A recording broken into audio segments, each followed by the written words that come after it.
Start recording. Most important thing not to forget. So today we start on chapters 6 and 7, but we're going to do them in reverse. We're going to do chapter 7 first. Chapter 6 is one that we covered in micro, those of you who had micro. And hopefully it's going to have a lot more meaning now because some of the stuff that we talk about in chapter 6 is terms and things from macro from chapter 7. So that's where we're going to start off today with the macro economy. We got through our international, so hopefully you guys are all a little more comfortable there with the rest of the world and the gains from trade. And so now we want to think about how the world scales up. All right, so how do we wrap our arms around all of the economic activity in the nation? Now, I've asked you guys to kind of have a number off the top of your head. What's the income for the nation?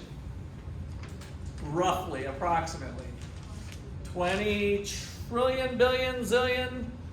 Trillion. $20 trillion is kind of the whole income for the nation. And so that's what we're going to start off with, is thinking about how do we add up all of the activity. So macroeconomics, and this is chapter 7 here is kind of what we're working on right now. We'll circle back to chapter 6 later on this week. So macroeconomics uses aggregation. Aggregation. This is the summing up, adding up, summing up of individual activities. And we'll be thinking about transactions and all of that stuff. Okay, so that way we can kind of think about the nation in a little bit different way. So before we get to the nation, let's think about the individual. So for an individual,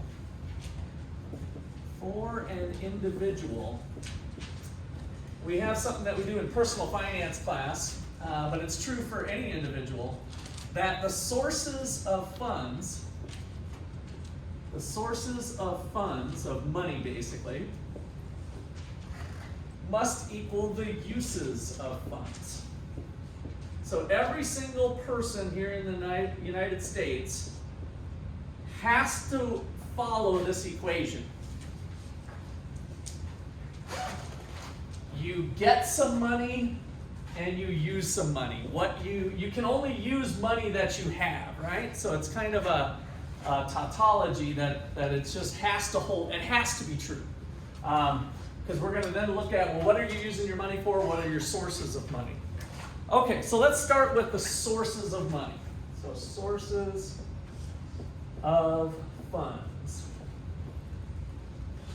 And so sources of funds are ways to acquire money to be spent.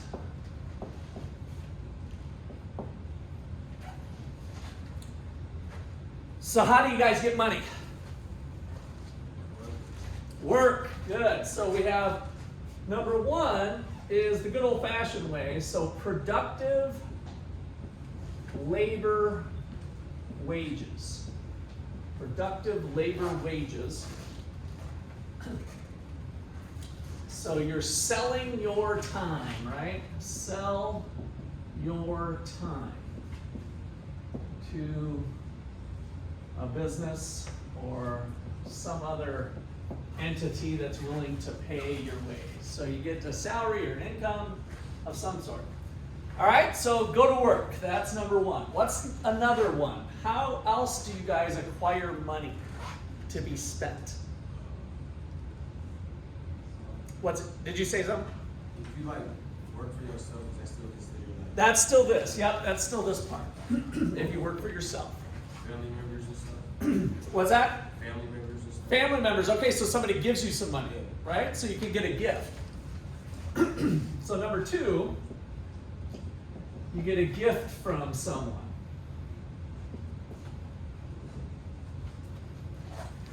And so we're going to call that a transfer. So you get a transfer of funds, a transfer payment. Transfer. A transfer payment. So somebody gives you some money. Grandma says, "Oh, I'm so happy you're in college. Here's $3,000 to help your expenses this year." All right. How else do you guys get money that you can spend? What? Taxes. What do you mean by taxes? Okay, getting money back. So that would fall into this category. I wasn't sure if you were paying the taxes or getting the taxes. So yeah, if you get the money from someone, from the government, which ultimately comes from some other source, that's going to fall into this category. Okay, what else? How else do you guys? A lot of you are doing this, right? This number 3. It doesn't have to be number 3. We're going to have a total of 4. Scholarships. But Emily, you're so close. Well, how else do you guys get money to go to school? Loans. Parents would still be in this category. So those are all gifts. So scholarships, do you have to pay back your scholarship? No. And if grandma, by the way, grandma could be a grandma loan rather than a grandma gift, right? And so we want to keep the loans separate. So you can borrow. So borrowing, get a loan. Get a loan from someone. So student loan debt. Okay, we're almost there. There's one more. And it's okay if you say something and it falls into the category. I'll just point out. So we go to work, somebody gives us money, we borrow from somebody, or what else could you do to raise some money while you're at college, or maybe raising money for something else? You can invest it, okay? And so if you invest your money, you can get something back, right? And so if you invest your money in Bitcoin, and Bitcoin goes up from $40,000 to $50,000, how do you get that money back? How do you actually get money so that you can spend that investment? What do you have to do to your Bitcoins? Sell it. You got to sell them, right? So you can sell your car, you can sell your laptop, you can sell your coffee mug, right? We can put this on eBay. So the sale of an asset is another way to get money. And you guys, that might not come to mind right away because you guys don't have a lot of assets as college students for starting off. So the sale of assets, which could be investments, it could be a car.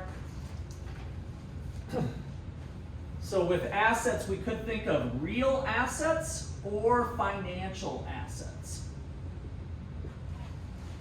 So real assets would be like a house or a car, etc. So things that are physically tangible we call real assets.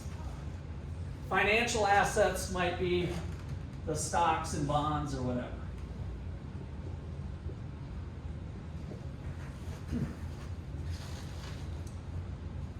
Okay.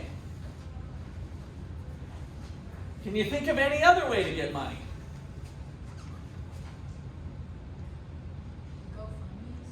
GoFundMe. Okay, now where do you think GoFundMe would fall? Gift. So GoFundMe would be, you're right. Charity. But it's a gift, it's a charity, right? So all charity, all gift giving, I'm going to lump into this number 2. How about stealing? Oh, I said that. I didn't know you wanted You did say stealing? I did. So, Where's that on this list? what's that? It's a gift. Yeah, it's a transfer payment, an involuntary one. Somebody didn't give it to you, so we're using this broader term transfer payment. It was an involuntary transfer when you stole your roommate's $10 bill that they left on their dresser, accidentally stole, right? You didn't think they were going to use that $10 bill, so it wasn't that big a deal. So These four things should capture everything. You guys tell me if you can dream of any other way you can get money that you'll end up spending. But I think this is exhaustive, the way we have it worded. So we're getting money from the form of a transfer for somebody. We go to work, we sell our time, we sell our labor, we sell other assets, or we borrow. That is the way we acquire money and get sources of money. All right, so now a little bit easier, I think, is how do we spend money? So let's look at uses of funds. Ways to spend money. What are you doing with your money? A little louder, Jacob. Get food. All right, get food. Yeah, like essential stuff. Okay, yeah, just buying stuff, right? So you're buying new goods and services. New goods and services, which I'm going to call G and S. Goods and services. You go to Walmart, you go to the restaurant, but these are brand new stuff. What else can you buy that's not new? What do you buy? You guys might own some stuff that's not brand new. Goodwill stuff, yeah. Goodwill stuff would be one thing. I was thinking of a car. How many of you have a brand new car? How many of you have a used car that you just bought from someplace? So probably a used car is pretty common for college kids. Not all college kids. You might have had somebody gift you it or whatever. So another thing you can do is buy existing goods and services. Ones that were already purchased by somebody else at some point in time. So this is used goods and services.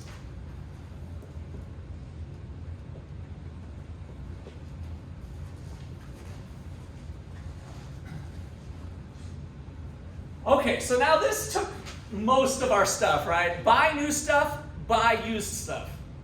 What else can you do with your money? Trade? What do you mean by trade? Trade money for a good, or what are you trading for, I guess? Okay, that's the part, because a trade, if we're trading money, so I want you to be thinking in terms of money right now. So you got money through one of these four ways. The money's in your hand, and now I can buy some new crap, I can buy some used crap. What else could you do with your money? Transfer it, right? Give it away. So number 3, you could give it away, which is a transfer. Or maybe it's forced away. So right now, what's coming up April 15th? What's April 15th day in the United States? What's due to the IRS? Taxes. So we'll be talking about that in this class. So give it away or transfer it away. You're not buying something new, you're not buying something used, but I'll mention here, taxes are a forced transfer.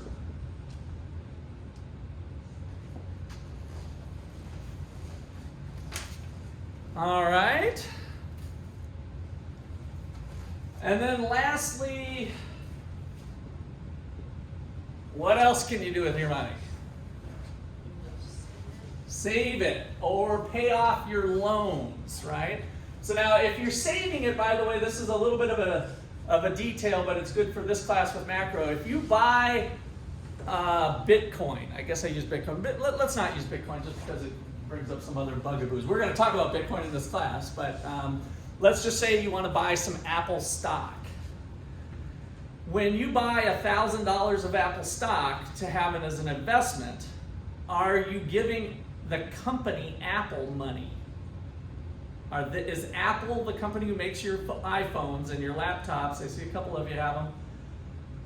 Are they getting that $1,000? They're not.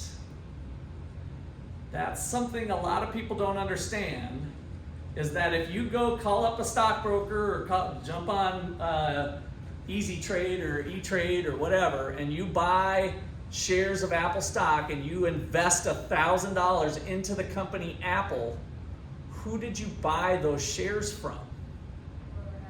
Whoever had the shares before that wanted to sell them, right? So you're actually doing a transfer payment when you're buying an existing good or asset, I should say. It's up here in number 2. So the stock market is what we call a secondary market, not a primary market. There is a situation where Apple says, hey, I'm starting off my business and I'm Steve Jobs and I own 100% of Apple, this company called Apple, right? This is back in the 70s, and we're gonna go public with it, and I'm gonna sell half of my ownership to whoever wants to buy it. So that's called an initial public offering. And then Apple is getting those funds potentially, or they're getting reinvested in. And even then, it's still Steve Jobs getting the money, but you can't have the corporation receive money that way. So that falls up here. So when we're investing, we can also think about the other part of investing, because if you currently have student loans with an interest rate of 6%, what happens to your student loan debt when you make a payment? Does it go up or down, your student loan debt, when you make a payment? I'm not trying to put out a trick question. You have $20,000 of student loan debt and you make a $1,000 payment. What happens to the amount of debt you have? Does it go up or down? Down, right? So the debt's going down, and if your student loan interest rate was 6%, you basically kind of earn 6% on your money, right? Because you're not paying the 6% anymore on the outstanding balance. So that's the type of thing we're thinking about with investments. And so we can, with number 4 here, a use of fund is to pay off debt. To pay off debt. And maybe I shouldn't say pay off, but payment. Pay off debt or payment toward the debt balance.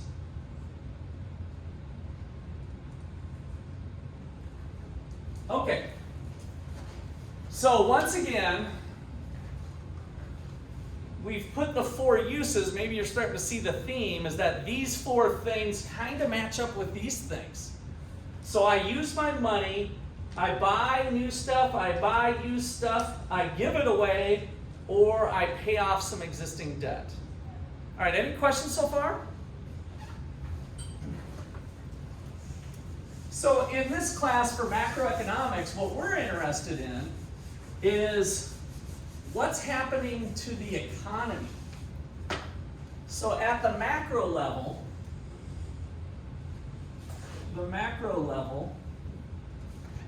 what is economic production?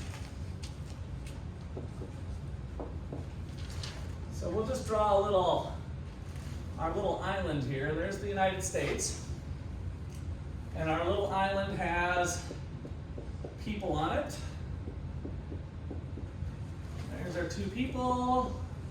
Happy little people, there they are. And so I want to think about what our island looks like. So we're going to take what I'd call the God view of like what's happening in the United States, right, at this macro level. If I could stand up like God and kind of look down at activity, what is creating economic activity or production, right? And so if we get a loan, it's somebody else giving us that loan, right? So we can borrow or we can pay it off. When we pay off, that money's just going from one person to the next. So notice with a loan, this person has $1,000. And if they're going to send that over here and this person's borrowing, this guy's creating a loan. So now this person no longer has the 1,000, but this person does. Was anything new created from a God view? No, right? It's just a person. I mean, there was a change, But in terms of looking at the United States, was there an extra $1,000 added to the economy? No, it just changed hands, right? Now the same is true, so when we have the payoff of debt, basically every payment that's made is linked to the borrowing. So this one and this one are one for one. What somebody borrows is what somebody loaned out. So that's a wash. I loaned you 1,000, you borrowed 1,000, nothing new was created on the island. Same thing's going to be true for a gift, right? So the loan has to be paid back, but we could also do the 1,000, maybe I'll do $10,000, a nice big scholarship or something. So here we have a gift. This person had $10,000, now this person received $10,000. It's out of their hands and into their hands. Again, from a God view, nothing changed in the economy. It was just transferred from one person to the next. This one has no strings attached for future repayment.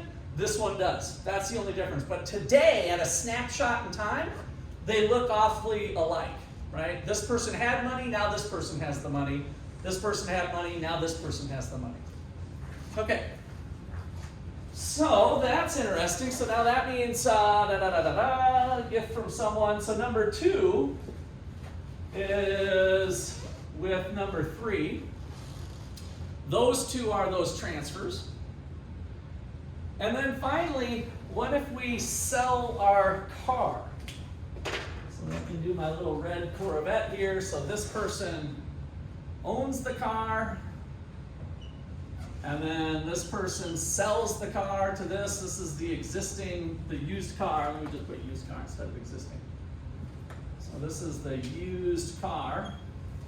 So now it drives from this person's driveway over to this person's driveway.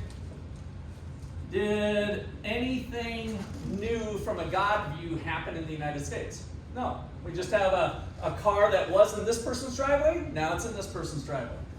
So the sale of assets, these are existing assets, that is with buying existing assets. So number 2 and number 4 don't create anything new in the macro economy. When we're just kind of adding all the activity up, it still looks the same as it did when we have number 2, 3, or 4 happening. All right, so then that brings us to hopefully the somewhat aha moment of how do we get new things? We convert resources like labor into new goods and services. That is the new thing that happens. This person goes to work and puts in a 10-hour shift of time. That 10 hours working at Starbucks made a certain amount of cups of coffee, right? So they were able to make 100 cups of coffee by putting 10 hours. The transformation that happened in the United States was that we converted what didn't have to happen, turned into a cup of coffee, right? But it took action. And so the paycheck that they got here for their 10 hours worth of work converted their time into a new goods and service. This is what we're measuring with GDP. This is GDP, which I'll define in a second. So gross domestic product is the dollar value of all final goods and services produced within a nation's boundaries over the course of the year or some time period.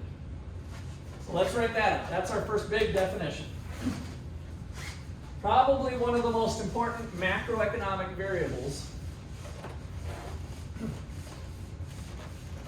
And I guess before I write out that definition, let me summarize this one: sources and uses. I got one more thing to call to your attention.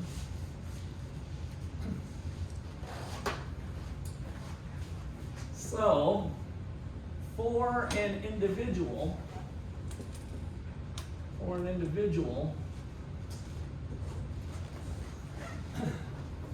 can you consume new goods and services in excess of your labor income.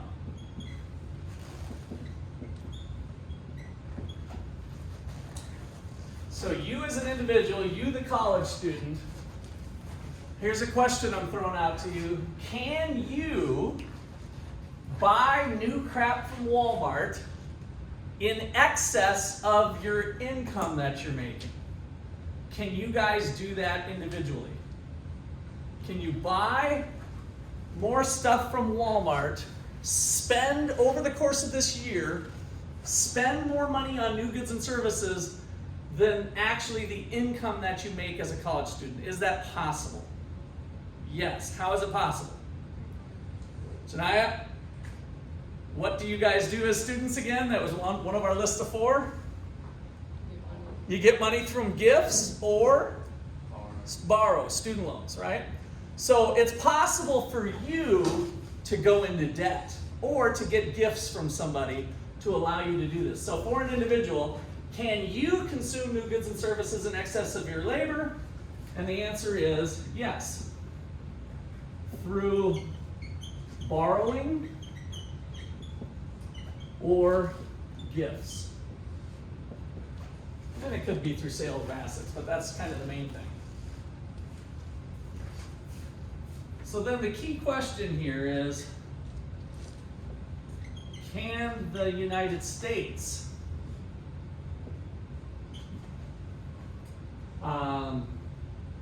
as a whole consume more goods and services than its productive income? Is it possible for the United States to have new goods and services that were in excess? And the answer there is no, because of what we just walked through. So if I'm looking at the United States, what one person did the loan, now this person's not able to spend that $1,000 on Starbucks, but this person can, right? And same thing with a gift. This person gave up the opportunity to give it to somebody else. So from the United States perspective, the sources of funds and uses of funds must equal such that our income is equal to our spending. So no, income must equal spending on new goods and services. So the income for the nation equals the spending for the nation.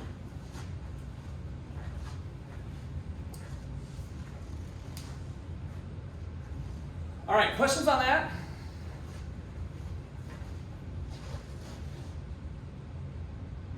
Okay, so that gives us then 2 ways to calculate the $20 trillion worth of gross domestic product, worth of national income. So we've got 2 ways that we can do it. So we have 2 ways to calculate GDP, which I haven't defined yet. 2 ways to calculate GDP. So first of all, let's go ahead and define GDP.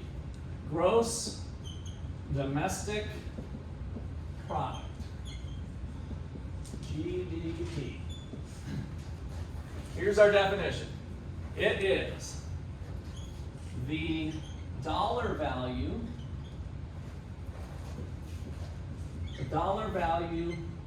of all final goods and services produced within a nation's boundaries. Produced within a nation's boundaries over some time period. And let's just put in parentheses usually when we talk about it, it's over 1 year. What was my annual income? I made $85,000 this year. The United States made $20 trillion this year, right? So we're going to add up all of the people's income. So that's gross domestic product, the dollar value of all final goods and services produced within the nation's boundaries over the course of the year. So from an equation standpoint, we got a lot of adding to do, right? How many goods are on the shelves at Walmart? How much stuff do you think is at Walmart? So you go down the underwear aisle. How many units of underwear are there at Walmart? Just want you to take a stab at that. Ladies' underwear, men's underwear. We're talking boxer briefs or panties of some sort. Just at our Walmart in Ottawa alone, what would you guys guess? We've all shopped the underwear. I picked underwear because we've all shopped the underwear aisle. Come up with a number. I'm going to point to you. I want to hear how much underwear you think is at the local Walmart here. The local Walmart. Yarn. 500.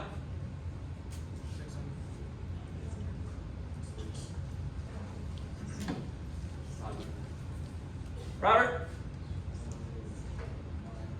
How much? 900 to 1,000. 700. 1,000. 800. 1,000. All right. So imagine, how would we calculate the dollar value of underwear? Well, some underwear might be $10. Another pair of underwear might be $20. So we're going to look at the dollar value of underwear. So one thing to count the quantity of underwear, which might be 1,000 units, just to stay in the underwear department. So how many thousands of items are actually at Walmart in total? Is there 1 million? 2 million? 100,000? We've got 1,000 units of underwear. Now we got to go down the grocery aisles. How many items are on those shelves?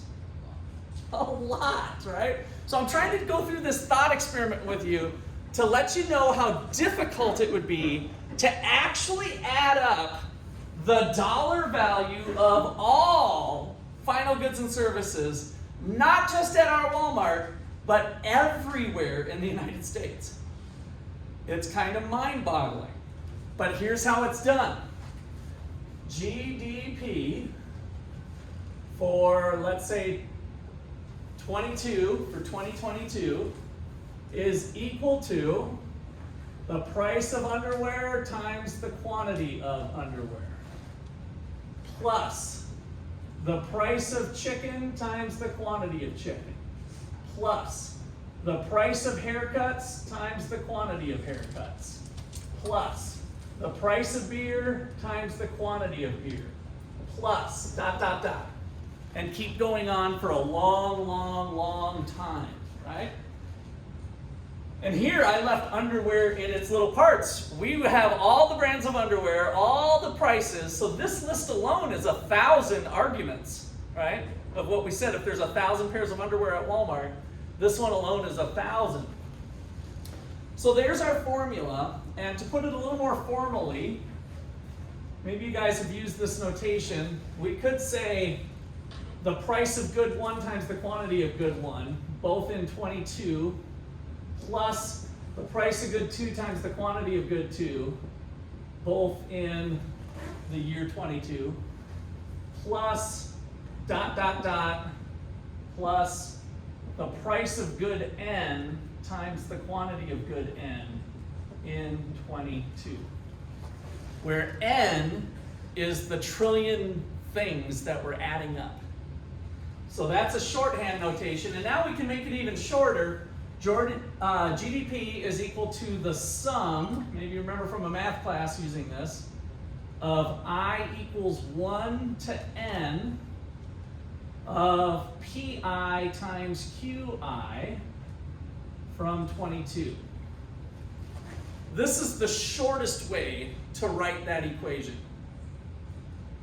So this little sigma is the summation operator from math class. How many of you remember that? Show of hands. A couple people remember that one, right?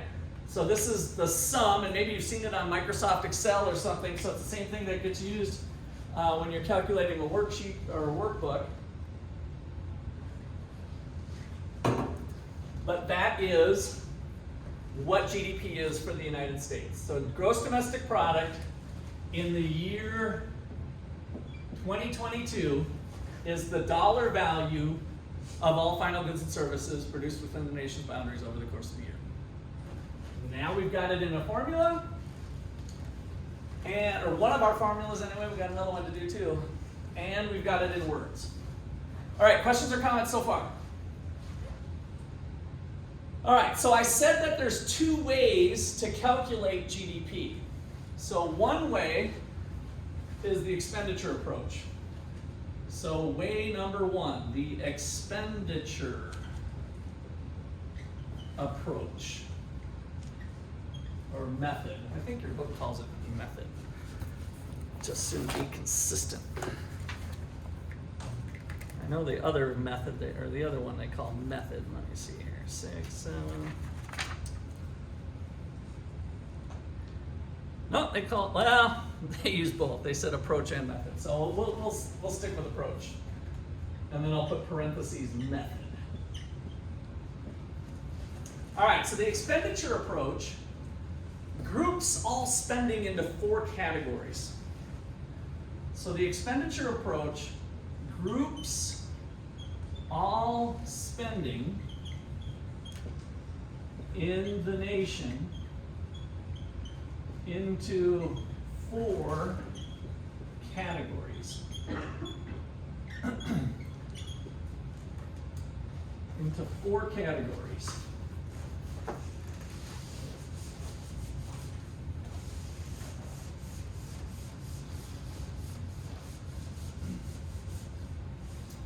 Okay, category number 1 is the big one, consumption,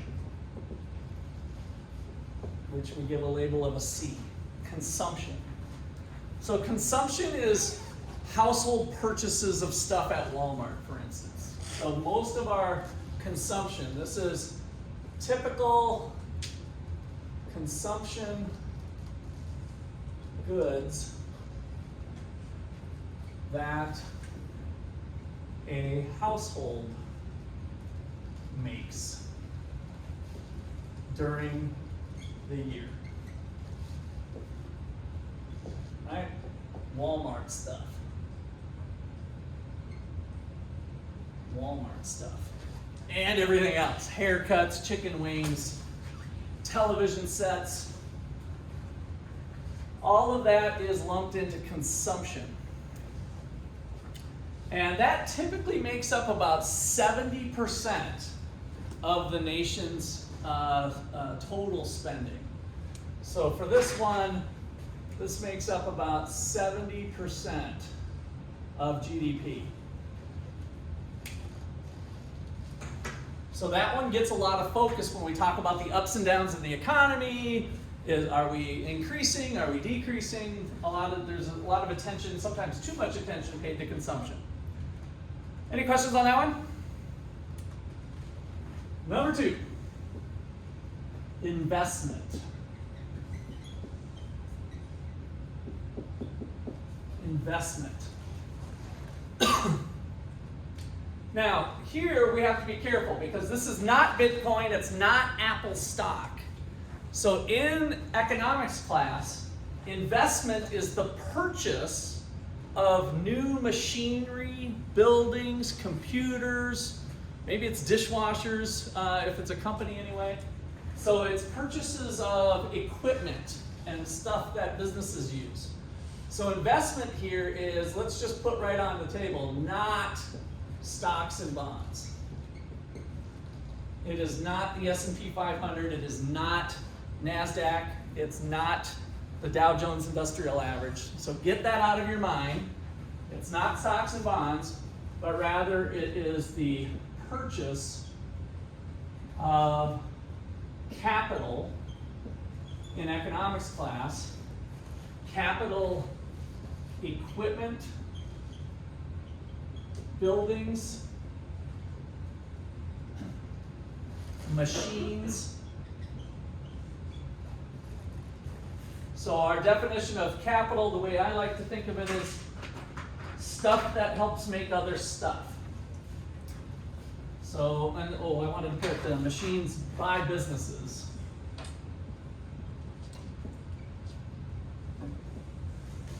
By businesses. And so capital is resources. This is man-made stuff.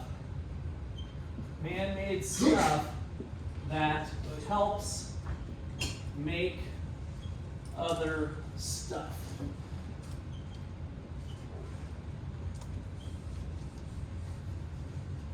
Man-made stuff that helps make other stuff.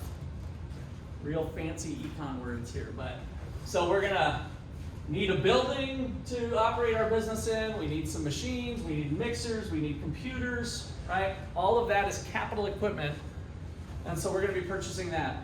And so for investment, that floats along usually around 15 to 20% in the United States. Those types of purchases of our $20 trillion worth of spending that we do, about 15 to 20% of it is businesses buying that type of stuff. Okay, questions on that one? Number 3, government stuff. Government spending.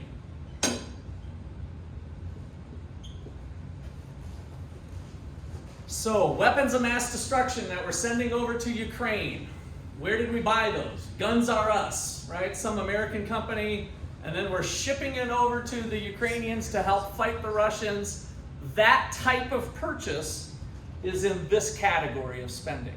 The government is buying something, right? Now, the government also has to buy some toilet paper for Joe Biden's butt, right? At the White House. So the toilet paper that we buy for the royal throne, I hate to use the word royal with presidency, but that is included in this too. So it's anytime the government is spending money on something, we're going to have its own category here. So government spending, and so this is purchases are made by government.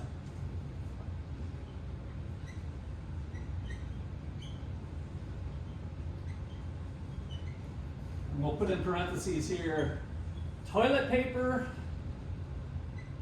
and WMD, weapons of mass destruction. So something as soft and fluffy as toilet paper or as potentially violent as a nuclear warhead, it falls into government. Okay, our last category brings in international stuff. Oh, by the way, I wanted to put government here is around 20, sometimes up to 30% lately. 20 to 30% is government spending. And then number 4 is net exports. Net exports. So we had our international trade prior to spring break and during spring break for your due dates. What was an export? Were we selling to another country or buying from another country with an export? We're selling, right? So we were selling American-made goods to some other country. And so whenever we see the net word, it usually means that you're subtracting something off of the next word. And that's what happens here. So net exports is equal to exports minus imports.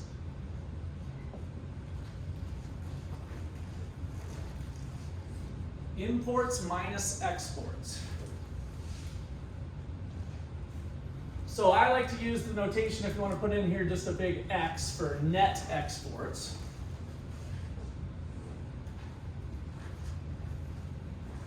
And if you guys have been following the math here, 70 plus 15 is how much? 85 plus 20 is 105. So in order to, this is our last spending category, what is this thing? If this is 105, we're actually calculating the income of the nation through measuring up the spending. We can't spend more than we have, so what's true about this exports minus imports?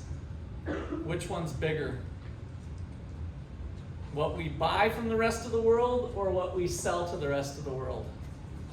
What we buy. So in the United States, we have a trade deficit that's persisted for a long time. And so we make up this balance here because imports are bigger than exports, so this thing is negative.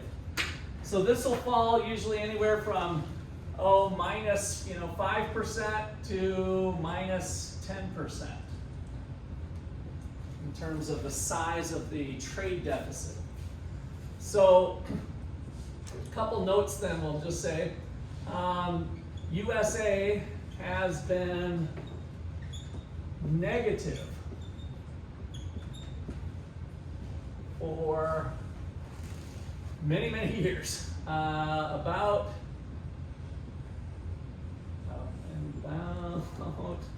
let's see, how far back should I go? Let's just say 50 years. What does that mean? Imports are greater than exports.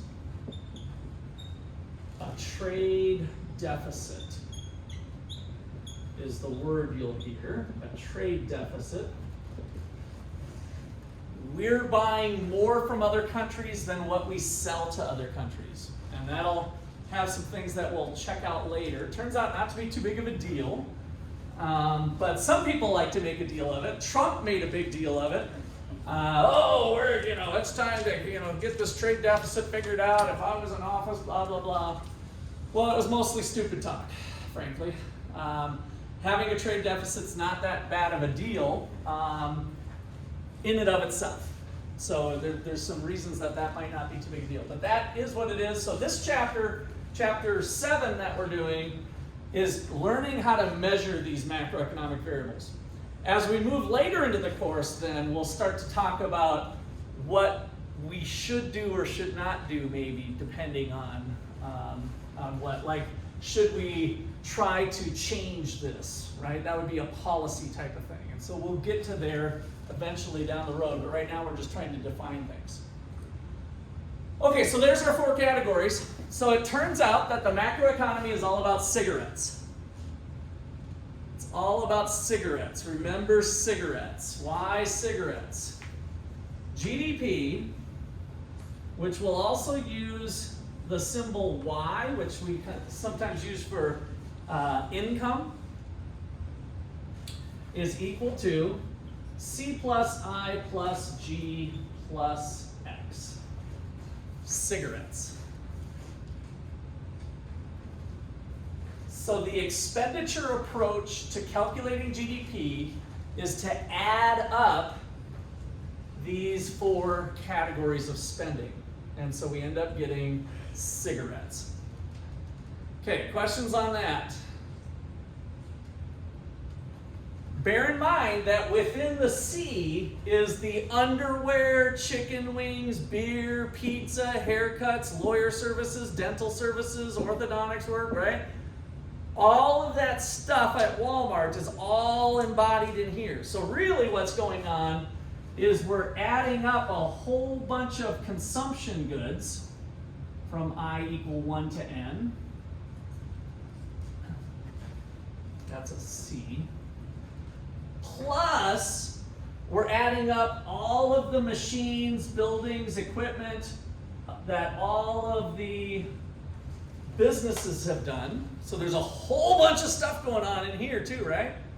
Oh, one thing I did forget to mention that I want you to put in your notes is that brand new homes. So this is mostly businesses, but brand new construction, they also put into this investment category. So let's go ahead and make a little amendment. I forgot to add that in here. So just let me squeeze it in with a black marker here. So under investment, this also includes brand new, brand spanking new, brand new construction of homes. New home construction is included in the investment category. So every brand new house, whether it was $1 million or $200,000 or whatever, they're all in there. Plus the sum of all the spending the government did. Toilet paper, weapons of mass destruction, you name it. We're adding up all of their stuff, and then we're adding up finally the difference between our exports and imports, all the Toyotas and Mercedes-Benz and other plastic toys we're buying from the rest of the world, minus what we sold to them. So this is a massive, massive formula, right? Adding up all of that stuff. Okay, so questions or comments there? That is the expenditure approach. So our other approach is to add up incomes. And since I don't have my overhead, I'm just going to kind of walk up and down. I'll look, yeah, no, this is a pretty simple visual. I should just do the old school way and just rewrite it here.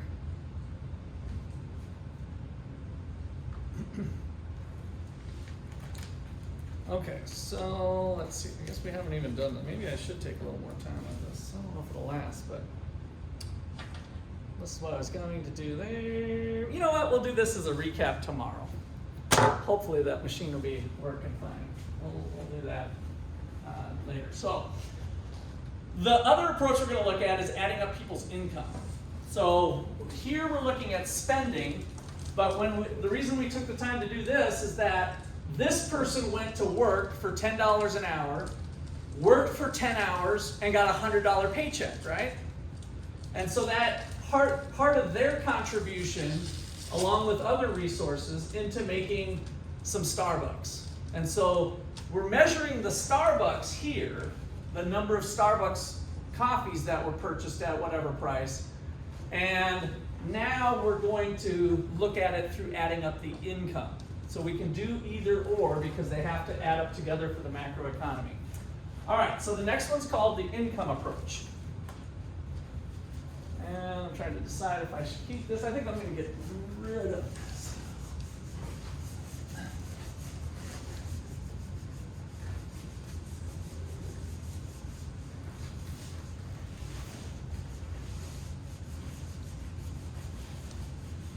Okay, so I saw I've got somebody else, Drea and Jalissa.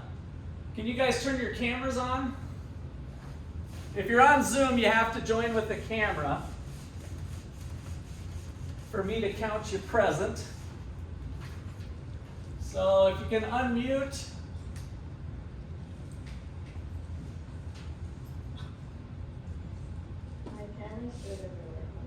Okay, so you got one that doesn't work. So can you join with another device? You can use both. Your phone or something else is one way to overcome a camera issue. So if you can do that, great. I'm not going to penalize you otherwise. Drea, can you unmute?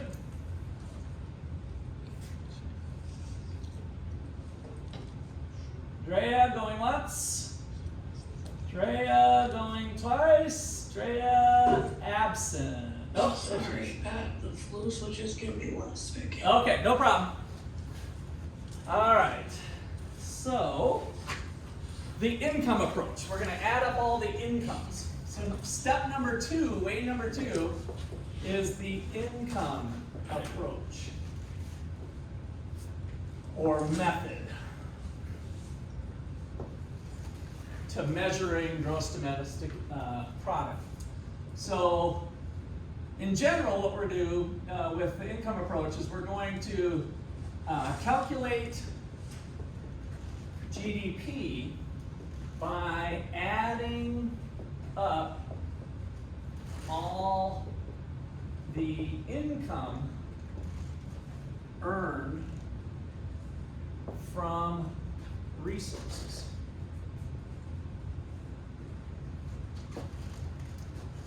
Which is mostly productive labor wages. So you go to work to Starbucks, you put in your 10-hour shift, and that 10-hour shift gets you $100 in your hand. All right, let me get this down here. All right. Okay, so let's see, where do I want to start this mess off? Okay, here we go. So to get to GDP, it's a little tricky. So we got a little bit of accounting. So we need a little accounting to get to GDP. So I don't really like accounting. Some of you will have Professor Wagner maybe for accounting coming up if you haven't had that already. So what we're going to do is calculate net domestic product.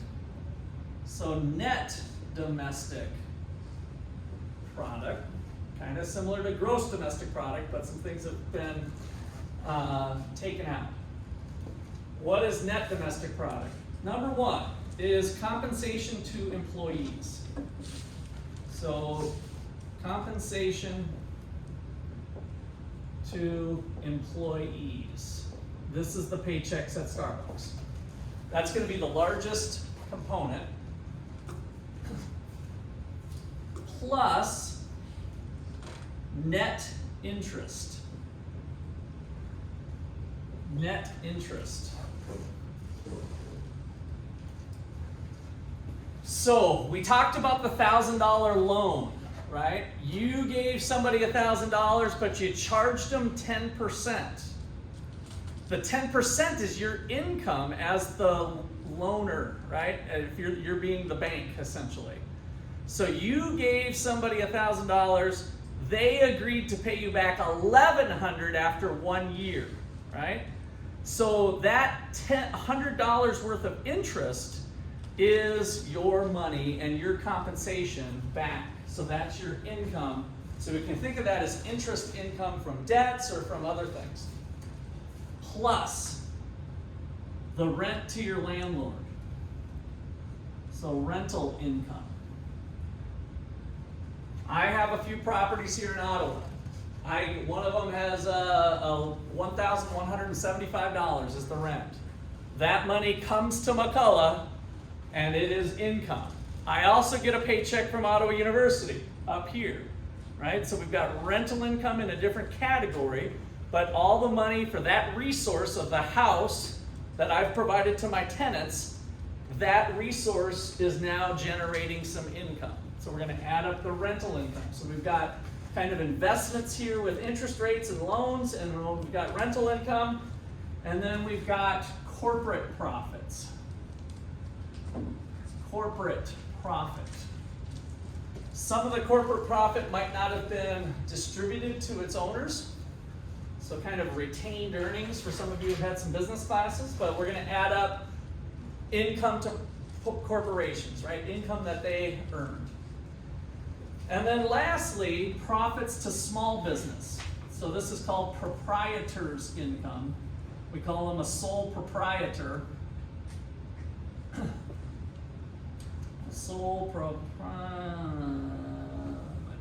Proprietor income.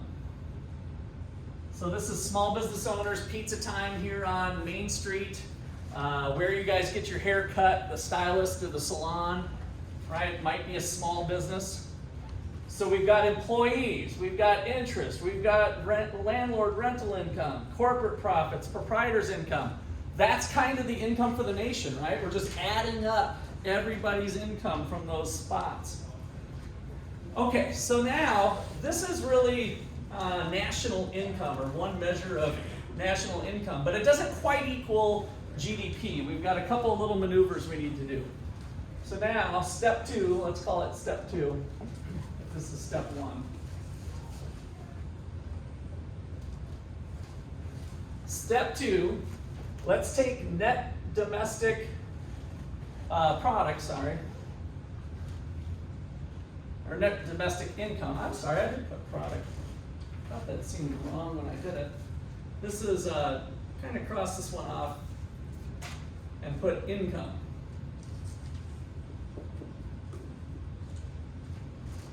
So NDI.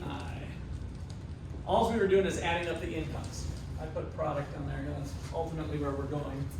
So now take net domestic income and subtract off indirect business taxes.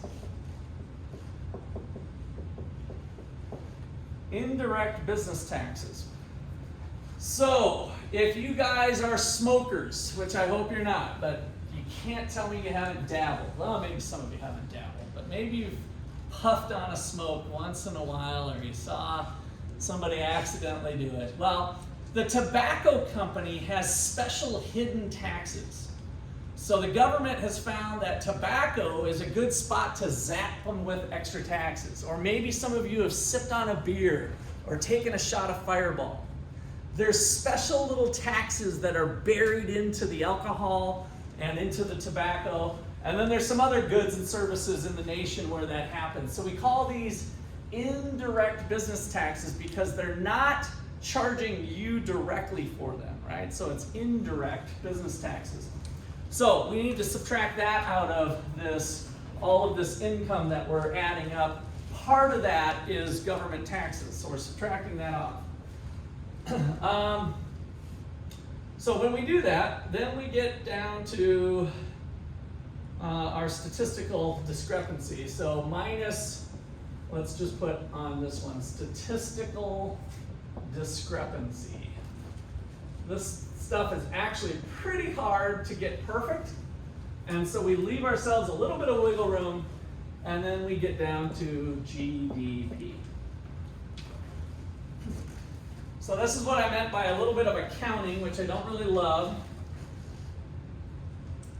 We have all the income of the nation, do a little Mickey Mouse here, and it equals GDP. So for our purposes in this class, moving forward, you can think about the income of the nation being equal to the spending of the nation. So that's kind of the way to bring this about, or why we spent the time here. Whenever I say the nation's income, you can now equate that to the types of spending that's going on, right? So for our purposes, for this class,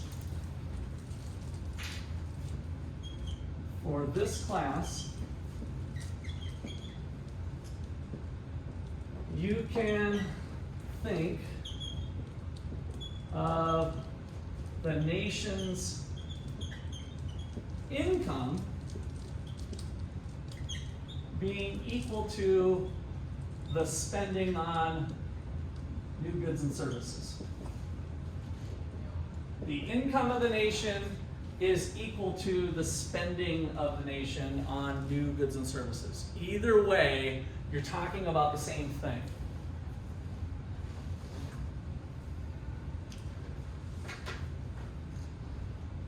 Okay, questions on that so far?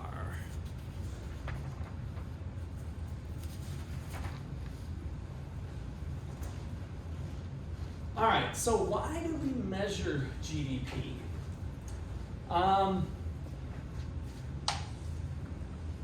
Do you guys want more income or less income, if I was to offer it to you? You want more money or less money? More income or less? You want more, right?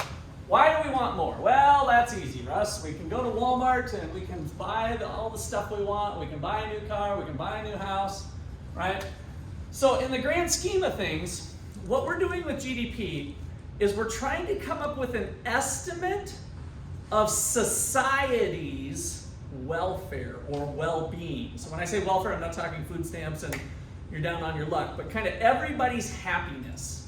You know, does GDP reflect happiness? And you're like, oh, Russ, you know, money money can't buy you happiness. And I'm like, yeah, you're probably right overall, but it turns out it does kind of buy you happiness. There's a lot of studies that show that, and like, you know, money's not everything in life. So my Uncle Sam, who turned out to be a pathological liar, but this is kind of a good thing that I think was true, is he's like, this is when I was 13 and I was all about money and, you know, getting rich and stuff. And he's like, Russ, you know, money's not everything in life, right? It's not the most important thing in life, but it's right up there in the top 3, isn't it? So top 5, top 3, money's somewhere up there, right? Maybe you've got God and family and a couple other things, but doesn't money pretty quickly rise to the list? Because if you want to help out your friend, does money help out your friend, right? So if you love your friend or you love your family, if you love God, can you help to fulfill what you believe God wants you to do if you have more money or less money? Maybe more. Now, is money the root of all evil? Those of you who got any little bit of from Sunday school or Bible, you know, you heard that? Jake? You can say it's the root of all evil, but to be honest, it just depends on the person. It depends on the person, okay? And that's not the straight quote, and that's why I like to bring that up. It's not money is the root of all evil. Does anybody know the distinction? There's one word, 2 words, I guess, that's missing out of there. In the Bible, it's the love of money is the root of all evil. Money doesn't have any morals. So like you said, it kind of depends on the person. You know, this dollar bill, this 20 here, does not care if it's spent on heroin, tobacco, or booze, or it's donated to the church to help put kids through school. The dollar doesn't care, right? Money is amoral. It doesn't have morals. People have morals. So when the Bible says the love of money is the root of all evil, because if you love money, you're not loving God, right? If you're chasing that. So the love of money is the root of all evil. I like to really clarify that because some people get freaked out when I talk about capitalism and entrepreneurship and making profits and making money and the wealth of the nation, right? It's people where that comes down. So the money's not a problem. The money helps reduce poverty. The money gives people in other countries better access to drinking water, longer life expectancy, lower infant mortality rates. So we're going to talk about a whole bunch of stuff. That's what I love about this macro class. Again, now we're just kind of taking these baby steps, but I want to kind of set things straight early on that we're using GDP as a measure of happiness or well-being or welfare. Is it a perfect measure? No. So it has its problems, and that's what I want to highlight next here. So there are some problems, but it doesn't mean we should throw the baby out with the bathwater. But we do need to recognize GDP and its shortcomings.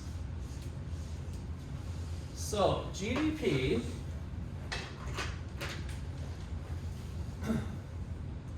let's kind of say, why do we measure GDP? Why do we measure GDP? And the reason is, it is used to approximate well-being or the welfare of the nation. We maybe could even stretch it to the happiness, which is probably a little bit of a stretch, but we could kind of talk about that.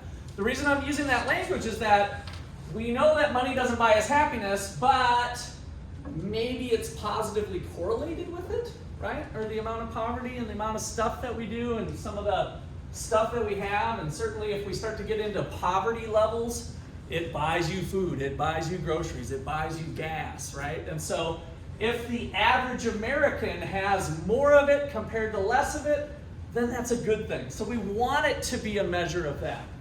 So what do we mean to approximate well-being?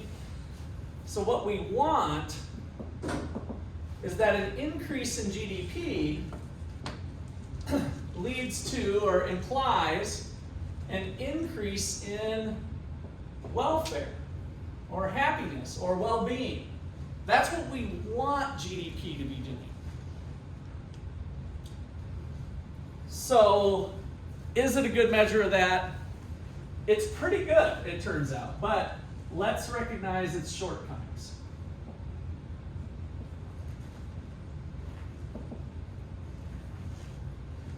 I'd say the biggest shortcoming is that it misses out on a lot of work. So number one, it misses a lot of work that happens in the USA.